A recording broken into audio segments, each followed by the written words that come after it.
میں نے اکثر احباب کو یہ گلہ شکوہ کرتے ہوئے سنا ہے کہ سوشل میڈیا غیر مہذب ہے، یہاں تہذیب نہیں ہے۔ سوچا ذرا سی بات آج اس سلسلے میں کی جائے۔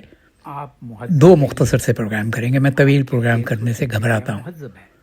سوشل میڈیا بذات خود نہ مہذب ہے نہ غیر مہذب، تہذیب اس کے استعمال سے جنم لیتی ہے۔ اگر سوال یہ ہے کہ سوشل میڈیا پر کن عناصر کے ذریعے تہذیب سکھائی جا سکتی ہے تو چند بنیادی نکات سامنے آتے ہیں۔ سب سے پہلا نقطہ ذمہ دار اور باخبر صارف خود ہے۔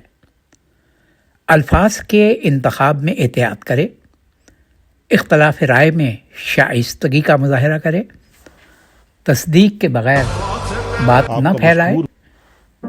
یہ دوسروں کو بھی تہذیب سکھلانے کا ایک ذریعہ ہے۔ دوسرا اہم نقطہ معیاری اور سنجیدہ مواد تخلیق کرنے کا ہے۔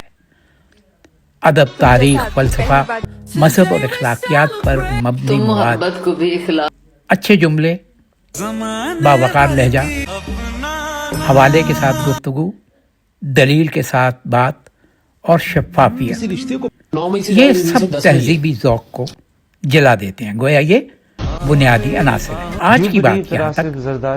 اگلی قسط میں دیکھتے ہیں کہ اساتذہ، اہل کرم اور دانشور کیا کر سکتے ہیں۔